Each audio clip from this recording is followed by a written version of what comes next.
O carrasco estava na sala ao lado afiando o machado, mas o mensageiro do rei queria saber: o que você vai querer jantar? Hoje você vai descobrir que a última ceia na Torre de Londres era um jogo psicológico perverso. Oi, coroados e curiosos, eu sou a Steph e hoje a gente vai entrar num território que mistura gastronomia, política e terror Tudor de uma forma que nenhum documentário teve coragem de fazer direito. A Torre de Londres transformou a última refeição num ritual de Estado, e o que cada condenado escolhia pedir naquela última noite revela mais sobre quem essa pessoa era do que qualquer discurso no palanque. Alguns pediam para celebrar, outros pediam o básico, o humilde ou o que lembrava os de casa. Outros não queriam comer, e cada uma dessas escolhas é uma confissão que a história oficial tentou enterrar embaixo das narrativas de traição e heroísmo. Antes de entrar nos casos específicos, eu preciso estabelecer o contexto, porque sem ele você vai entender tudo errado. A Torre de Londres não era uma prisão comum no sentido que a gente imagina hoje. Era uma fortaleza real, um palácio em algumas das suas partes e ao mesmo tempo lugar onde o poder Tudor depositava os seus problemas mais inconvenientes. E lá o tratamento dos prisioneiros variava de maneira absolutamente radical, dependendo do seu status político e da sua utilidade ao rei. E é aqui que entra a discussão da alimentação, porque ela não era uniforme. E significava que a comida também era uma linguagem política. E o que essa linguagem dizia, na maior parte das vezes, era o seguinte: você ainda importa o suficiente para que o Estado se preocupe com o que você come hoje, mas amanhã você não vai importar nada, você vai perder a cabeça, meu amigo. Tem algo profundamente perturbador nisso, essa cortesia macabra de garantir que o condenado durma de barriga cheia antes de subir ao palanque. E o mais perturbador ainda é que muitas vezes o condenado sabia disso, sabia que estava sendo tratado com consideração, não por bondade, mas porque o Estado precisava da execução para ser limpa, rápida e sem escândalo, porque um condenado fraco de fome que desmaia no palanque ou grita demais é um problema de relações públicas para a coroa. Agora vamos para os casos mais famosos e eu vou te mostrar que em cada escolha alimentar ou falta dela está escondida uma história inteira de poder, medo, fé e orgulho. Vamos começar pelo caso que todo mundo conhece, mas ninguém olhou dessa perspectiva, só euzinha, Ana Bolena. Segunda esposa do Henrique VIII, rainha da Inglaterra por 1000 e poucos dias, decapitada em 19 de maio de 1536. Como eu já comentei, eu não vou falar muito por aqui, Ana Bolena viu o marido dia 1º de maio pela última vez, dia 2 foi presa e no dia 19 acordou para ser decapitada, não com o machado e sim com a espada. Eu já expliquei por quê. E o que você esperava de uma mulher desesperada no cárcere? Seria que ela não comesse, né? Mas não foi bem assim. Ana Bolena comia com apetite durante o cativeiro. O Kingston escreveu que ela alternava entre risos, lágrimas e discursos longos sobre sua inocência e que comia as refeições que lhe eram servidas. Ela não recusava, não jejuava e comia. O que ela comia era compatível com seu status de rainha, mesmo que uma rainha caída.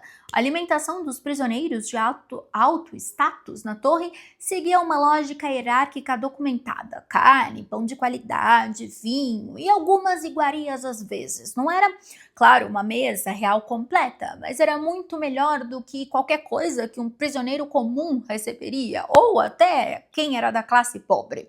Ela manteve suas criadas consigo durante parte do cativeiro, ou o que significa que ela tinha sim damas que a serviam, mas claro que eram damas específicas e foram colocadas lá para serem os olhos e ouvidos do Cromwell, mas de qualquer forma as condições eram as de uma figura de status, não as de uma criminosa comum esperando pela morte. A última noite antes da execução, 18 de maio de 1536, é onde a coisa fica ao mesmo tempo mais documentada e mais interpretada pelos historiadores. Não existe um registro explícito de esse foi o cardápio da última refeição da Ana Bolena, da forma como às vezes aparece em versões populares da história. O que existe são os registros contínuos do Kingston sobre o comportamento dela, e o que esses registros mostram é uma mulher que continuou se alimentando, falando e falando da sua inocência com uma consistência que os historiadores como Eric Ives e David Starkley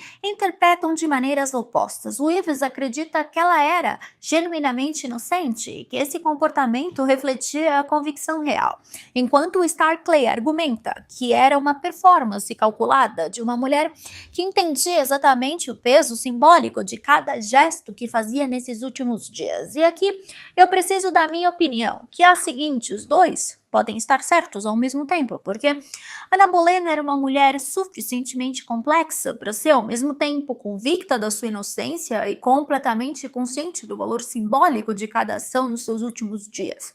Ela sabia que estava sendo observada, sabia que o Kensington reportava tudo e escolheu comer, falar, rir, chorar de uma forma que construía a narrativa que ela queria deixar para a posteridade. O fato de que funcionou tanto que até hoje, quase 500 anos depois, a maioria dos historiadores sérios acredita que as acusações contra ela foram fabricadas e sugerem que ela jogou aquele jogo com uma maestria impressionante. O que a Ana comeu na sua última noite não importa tanto quanto o fato de que ela comeu. Não se prostrou, não se rendeu, não abandonou a performance de rainha que tinha sido sua identidade por uma década inteira. Isso é um dado psicológico mais revelador do que qualquer cardápio específico. Ela foi para a morte do jeito que viveu, com a cabeça erguida e com a faca no garfo até o fim. Agora, existe uma anedota que circula muito sobre Ana Bolena e que precisa ser tratada com cuidado, porque envolve uma fronteira entre o documentado e o transmitido por fontes secundárias. A fofoca diz que na noite antes da execução, ela teria dito ao Kensington, referindo-se ao carrasco que ia decapitá-la: ouvi dizer que o carrasco é muito bom e eu tenho um pescoço pequeno, e teria dado uma risada. O Kensington registrou algo próximo a isso, mas a exatidão da frase, como é frequentemente citada, é debatida entre os historiadores. O que é inegável e o que está nos registros do Kensington é que a Ana fez diversas piadas sobre a própria execução naqueles últimos dias, naquelas últimas horas. Fez.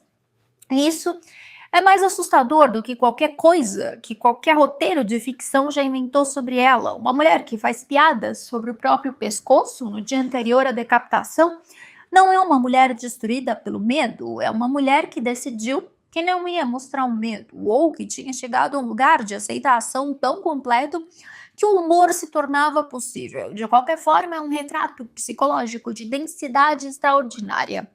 E é exatamente esse tipo de detalhe que os livros escolares omitem, porque é difícil de encaixar numa narrativa limpa de vilão, vítima.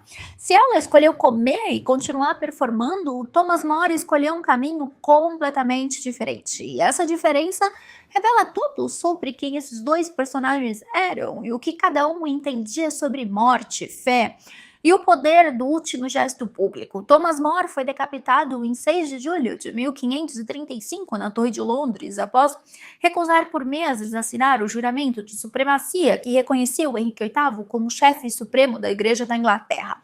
Ele ficou preso na torre por pouco mais de um ano, de abril de 1534 até a execução.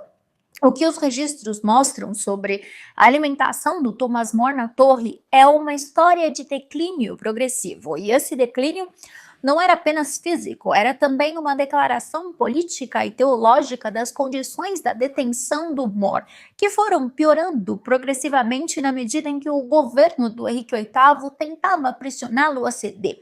A quantidade e qualidade da comida servida a ele foi reduzida como um instrumento de pressão. Isso está documentado. A fome era uma ferramenta política. E o More respondeu a essa pressão de uma maneira que diz tudo sobre o seu caráter, escrevendo. Ele continuou escrevendo na torre, incluindo a Devout Prayer, e mantendo a correspondência com a sua filha, Margaret, com um carvão quando lhe foram retiradas as penas e a tinta. O homem estava com fome, estava sobre pressão psicológica intensa e continuava escrevendo reflexões teológicas e cartas afetivas.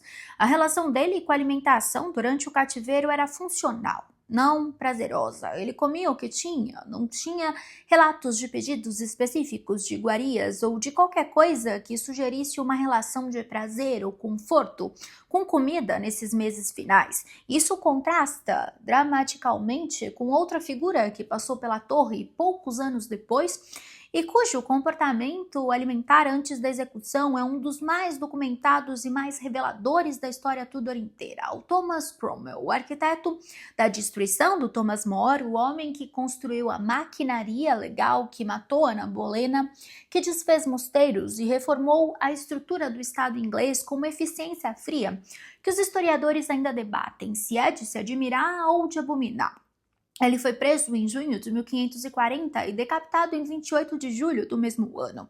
A ironia do destino do Cromwell é quase obscena de tão perfeita. O homem que passou anos usando a lei, acusações de traição e processos cuidadosamente construídos para destruir os inimigos da coroa, acabou sendo engolido pela mesma máquina que ele ajudou a criar.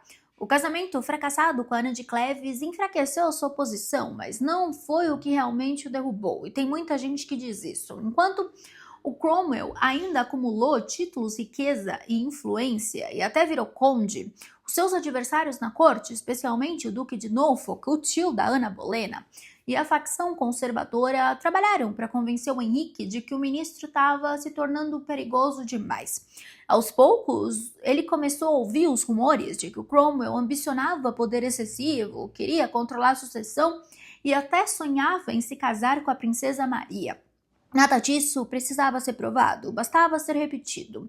Quando o rei finalmente perdeu a confiança no homem que durante anos tinha sido seu principal servidor, o desfecho foi rápido. Cromwell foi acusado de traição e heresia, justamente os crimes que ele próprio tinha transformado em armas políticas contra tantos outros. A máquina continuava funcionando, apenas tinha encontrado uma nova vítima. Agora, o que acontece com a alimentação do Cromwell durante o seu cativeiro na torre é revelador de uma maneira diferente da Ana Bolena ou do Thomas More. O Cromwell era um homem de origens modestas que ascendeu ao poder pela competência brutal e pelo serviço ao rei, e que durante todo esse percurso manteve uma relação com os prazeres materiais, incluindo a comida, que os ricos de berço usavam para diminuí-lo. Já preso esperando pela morte que ele mesmo tinha organizado para o outro sem hesitar, o Cromwell escreveu uma carta ao Henrique VIII que está entre os documentos mais patéticos da história Tudor, suplicando misericórdia com uma abjeção que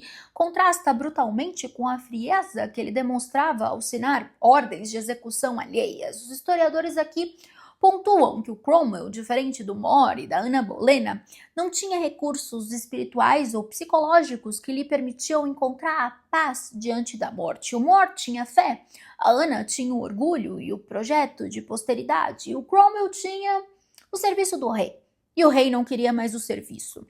Nos seus últimos dias, segundo os registros disponíveis, o Cromwell comia, mas a imagem que fica não é de uma refeição escolhida com intenção ou significado, é de um homem ainda esperando que algo mudasse, que o rei se arrependesse, que alguma intervenção viesse. Ele foi executado de forma incompetente também pelo carrasco, levando múltiplos golpes para ser decapitado, um final que os seus muitos inimigos descrevem como merecido e que os historiadores tratam como evidência de que os carrascos ruins existiam e que a morte na torre era frequentemente menos limpa e rápida do que a narrativa prefere sugerir. Se a Ana representava uma rainha caída, o Thomas More, o mártir, e o Cromwell, o ministro destruído pela própria máquina que criou, agora a gente desce o nível. Vamos falar na parte que eu mais fico chocada.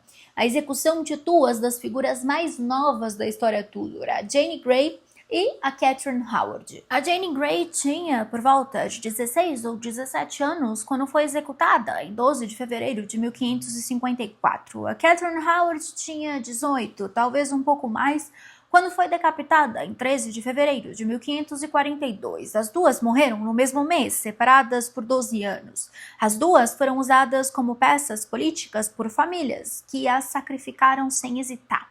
E a história do que aconteceu com cada uma na noite anterior à execução é radicalmente diferente, de formas que dizem tudo sobre como as meninas eram. A Lady Jane Grey é um dos casos mais bem documentados de toda a história Tudor, porque ela era letrada demais para a situação política em que se encontrava. Rainha da Inglaterra por 9 dias, ou 13, como eu já comentei. Em 1553, ela foi colocada no trono pelo seu sogro, John Dudley, Duque de Northumberland, Depois da morte do Eduardo VI, com um golpe desesperado para impedir a ascensão da Maria Tudor ao trono, a Jane depois foi deposta, presa e eventualmente executada, quando a sua simples existência continuou sendo um perigo para o reinado da Maria. Ela não queria o trono, ela mesma disse isso, mas não querer o poder nunca protegeu ninguém do poder, especialmente na Inglaterra Tudor. O relato mais detalhado dos últimos dias e últimas horas da Jane Grey vem de duas fontes principais. O relato do embaixador veneziano Giovanni Michiel, que estava em Londres na época, e as cartas e escritos da própria Jane. E o que esses documentos mostram sobre Jane nos seus últimos dias é uma consistência perturbadora. Ela passou o tempo inteiro lendo e escrevendo, especialmente textos religiosos, e o seu comportamento em relação à comida era de alguém cujo interesse principal estava completamente em outro lugar. A Jane Grey era protestante fervorosa, educada numa tradição humanista reformada e entendia sua situação em termos teológicos muito específicos. Ela ia morrer pela vontade de Deus e a preparação adequada para a morte era espiritual e não gastronômica. Não há relatos de pedidos especiais de comida para a última noite, há relatos extensos de orações, de escritas e conversas teológicas com o confessor John Freckenham, sacerdote católico que a Maria Tudor enviou numa tentativa de convertê-la antes da morte, que a Jane recusou com uma gentileza e uma firmeza que o confessor mais tarde descreveu com respeito genuíno, apesar da diferença religiosa. A última noite da Jane Grey foi uma noite de oração e preparação espiritual. A comida não era o ponto. A Catherine Howard é uma história completamente diferente, talvez uma das mais trágicas de toda a corte Tudor. Prima da Ana Bolena e quinta esposa do Henrique VIII, ela foi arrastada para uma investigação que começou com seu passado e terminou com acusações muito, mas muito graves. Os interrogatórios revelaram antigos relacionamentos com Henry Manox e Francis Dereham, e a descoberta de que a Catherine não tinha contado ao rei sobre essas ligações anteriores foi considerada extremamente séria. No pensamento da época, uma rainha deveria ser casta, tanto por razões morais quanto políticas. Qualquer dúvida sobre seu passado podia levantar questionamentos sobre a legitimidade de futuros filhos. Mas o verdadeiro desastre veio quando a investigação alcançou Thomas Culpeper, um dos favoritos do Henrique VIII. Descobriu-se que eles tinham se encontrado secretamente várias vezes, com a ajuda da Jane Boleyn, Lady Rochford. O problema é que nunca surgiu uma prova definitiva que os dois tivessem uma relação sexual. O que existiam eram encontros clandestinos, testemunhos comprometedores e uma correspondência que demonstrava uma intimidade perigosa para uma rainha casada. E é justamente aí que a história se torna tão controversa. Muitos historiadores consideram que as evidências de adultério eram circunstanciais e insuficientes para provar uma traição consumada. Ainda assim, para a corte Tudor, a simples possibilidade de que a rainha tivesse mantido uma relação imprópria com outro homem já era politicamente devastadora. No fim, a Catherine foi condenada não apenas por seu passado, mas por uma combinação de suspeitas e uma legislação que foi criada especificadamente para permitir sua execução. Os últimos dias dela é perturbador de uma maneira específica. A Catherine aparentemente entrou em colapso psicológico após a prisão, alternando entre histeria e prostração, e segundo alguns relatos da época, pediu que um bloco de execução fosse trazido para o seu quarto na noite anterior, para que ela pudesse praticar como colocar a cabeça, porque estava preocupada com como se comportar no palanque. Se isso é verdade, os historiadores discutem até hoje, considerando que ele é provavelmente verdadeiro, mas não dá para verificar completamente, e é um dos detalhes mais perturbadores de toda a história dela. Uma menina de 18 anos, ou talvez um pouco mais, praticando a própria decapitação porque estava preocupada em não passar vergonha. Não em contestar as acusações, em não passar vergonha. Esse é o nível de condicionamento que a corte Tudor exercia sobre as mulheres que entravam nela. Quanto ao que ela comeu na última noite, não há registros específicos que eu possa citar com confiança. O que se tem são os relatos dela, que era de terror e prostração, o que sugere que a comida nem era prioridade, nem uma escolha consciente. Os historiadores não mencionam refeições específicas nos relatos dos últimos dias. O que sempre é documentado é o estado emocional de alguém que foi colhida pelo poder sem nunca ter tido ferramentas para entender o que estava acontecendo com ela, e essa ausência de registro sobre alimentação é, em si mesma, um dado. A Ana Bolena comia com apetite, a Catherine Howard aparentemente estava em estado de colapso. Enfim, o que interessa, no final das contas, é o ritual que cercava as execuções de alto status na torre e como a alimentação encaixava nesse ritual, porque para a época Tudor e a época elisabetana, a última refeição não era apenas uma concessão humana ao condenado, era parte de um protocolo que servia funções políticas muito específicas. Então, a última refeição era um instrumento de gestão de narrativa, e os condenados entendiam isso, como a Ana Bolena, que claramente entendia, podiam usar essa refeição de volta como um instrumento de construção da narrativa própria. Se você come bem, você parece sereno, você não demonstra medo, você morre com dignidade. E a história que fica não é de uma pessoa culpada, destruída pelo peso do crime, mas é de alguém que foi até o fim com convicção. Esse é o jogo que a Ana jogou melhor do que qualquer outro prisioneiro da Torre de Londres naquele século inteiro. E existe mais uma camada nisso que quase nunca é discutida e que tem a ver com o papel do carrasco. Na tradição inglesa da época era costume que o carrasco pedisse perdão ao condenado imediatamente antes da execução e que o condenado concedesse. Esse ritual acontecia no palanque e era público. Era a última performance da execução como ato de justiça e não de assassinato, uma distinção que o Estado Tudor precisava manter obsessivamente. Mas tinha também, em alguns casos documentados, uma interação mais íntima antes do palanque, uma espécie de refeição ou bebida partilhada entre o prisioneiro e seus carcereiros, que funcionava como uma última humanização da pessoa. Isso me leva ao ponto final desse roteiro, que é a pergunta que você provavelmente está se fazendo. E depois da torre? E também o que acontecia nas prisões inglesas, fora de lá, com os condenados que não tinham status de condes ou rainhas? A resposta é diferente, muito mais brutal, mas é uma história para outro vídeo.